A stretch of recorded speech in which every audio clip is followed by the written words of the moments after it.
Selamat datang di channel Zona Sehat. Madu Batuk El Iman. Madu Batuk El Iman merupakan ramuan herbal tradisional dari madu asli yang cocok untuk penderita penyakit batuk pilek dan radang tenggorokan. Dengan bahan alaminya, herbal ini bisa dikonsumsi oleh orang dewasa, balita, atau anak-anak dan ibu hamil. Sebelum kita membahas lebih jauh mengenai produk Madu Batuk El Iman, jangan lupa untuk subscribe channel ini ya, agar Anda bisa terus mendapatkan informasi bermanfaat dari kami lainnya.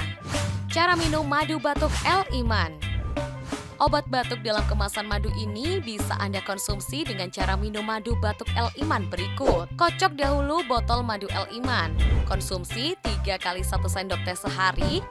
Untuk anak usia kurang dari 12 tahun, cukup konsumsi setengah sendok teh 3 kali sehari. Untuk memaksimalkan khasiat konsumsi madu El Iman, minumlah sebelum makan atau ketika perut dalam keadaan kosong. Anda tidak perlu cemas akan gangguan lambung karena kandungan madu dan min di dalamnya mampu melapisi lambung.